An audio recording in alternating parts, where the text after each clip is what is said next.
What's up, YouTube? Poplar Mechanic here, and today we're going to be taking a look at the MSA 220T battery-powered chainsaw. Let's get right into it. Alright guys, starting on this side, you'll have your oil fill here, just as you'd expect. Moving up to the top of the chainsaw, you've got your oil adjustment right here, so you can actually make oil adjustments on this, which is great. Moving to the rear of the saw, you'll have your battery. Obviously you can check them here. I have the 300Ss. Currently I can't get the 500s, but I'll get into that a little bit later.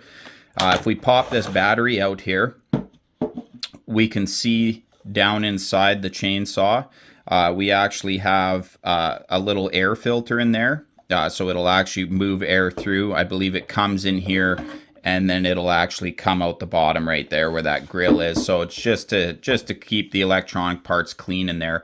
If you were to take this out and clean it, you'd have to pop these two screws, and then there's two more up top here. Okay, so it's pretty straightforward stuff. Take it out, clean it. So far I've just been blowing it out and that works great. So not too much to be said about that. You just put the battery in. Moving to the back, you've got this wicked spot so you can put your chainsaw lanyard on for when you're climbing trees. Folds in really nice.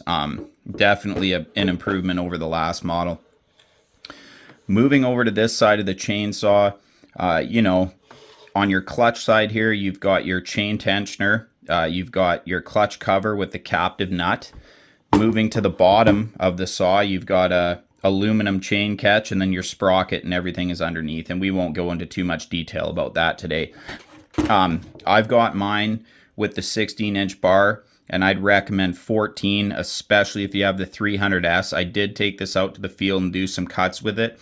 I'm not overly impressed, but like I said, I don't want to throw it under the bus just yet because I haven't tried the 500S batteries, and they claim a 40% power increase, which I hope is the case because, in my opinion, this just isn't enough power. They claim it compares to the 201. I would have to disagree with that.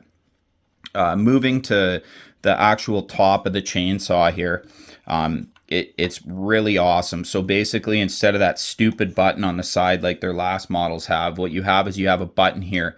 You press that button, and if you push both the throttle and the throttle lock within the time that's flashing, see, if I press it now, nothing will happen. It's a safety, okay? But if I press it, see, I can actually start cutting, and then it's flashing, and then see, I can't cut again. Another feature of this saw is the chain brake. So when I put this chain brake on, I can actually see that with a red light. So that's kind of a handy feature as well. Another thing that I'm not 100% sure about is there's a couple different models. There's a TCO, I believe, which stands for oiler. This does have the oil indicator on, but I haven't actually ran out of oil just yet. So I don't know if that works or if it's just there standard, and then you actually need the O for the electronics for the model. I don't know. I doubt that's the case. I'm pretty sure it works. I just haven't ran it out yet. And then this light will warn you, you know, when you're out of oil. You can see the buttons there. So that's straightforward. Press the button, run the chainsaw, chain brake, nothing's flashing, you can't do anything. So it's pretty much a safety feature. All right, that's pretty much all you need to know about the saw. So right now what we're going to do is we're going to take her over to the shop and put her into some wood. All right, YouTube, so we are at the shop with the Stihl MSA 220T, and we're going to go ahead and make some cuts.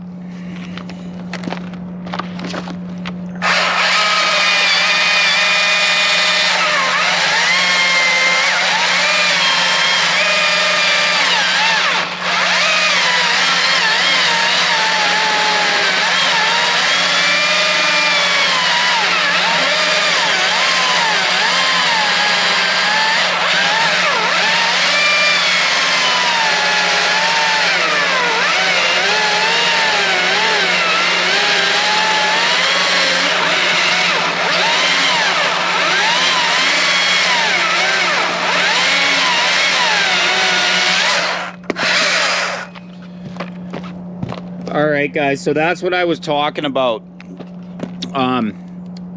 I mean, it sort of bogs out. Now, keep in mind, this is the 300S battery. If you guys have the 500s, okay, and it's performing better, that 40% increase, you guys let me know in the comments, because I don't know. Like I said, this is all I can get. But as you've seen there, that, I mean, the wood is fairly big, and I'm running a 16, and it is a top handle, but I know for a fact my 201 would have went through there without even missing a beat. So we'll go ahead and take a couple more cuts, and we'll let you guys decide.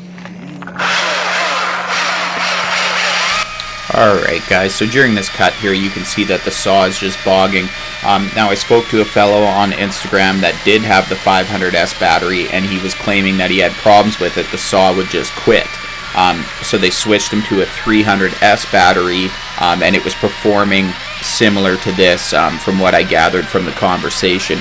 So I'm hoping that he sort of just had a dud battery or a dud saw, and that the 500S will make this the saw that I thought it was supposed to be.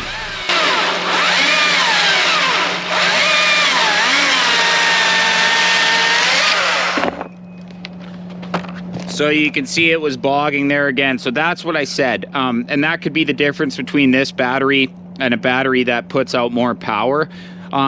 Like I said, if you do have the 300Ss, definitely go for the 14. Maybe go for the 14 anyways. That's probably what I'm going to do. But so far, that's my first impressions. And like I said, when I do obtain that battery, I believe the battery is a little bit heavier. The 500S is a little bit heavier, so it will add a little bit of weight to the saw. And I know I didn't talk much about weight, but what I'll do is I will leave a link in the description so you guys can kind of check out and just sort of see the specifications of the saw. But for now, for me, it's not really that impressive. I'm not saying I won't use it. I'll probably drop to a 14. Alright guys, so that pretty much wraps up today's video. Make sure you like, comment, subscribe, and we'll see you next time.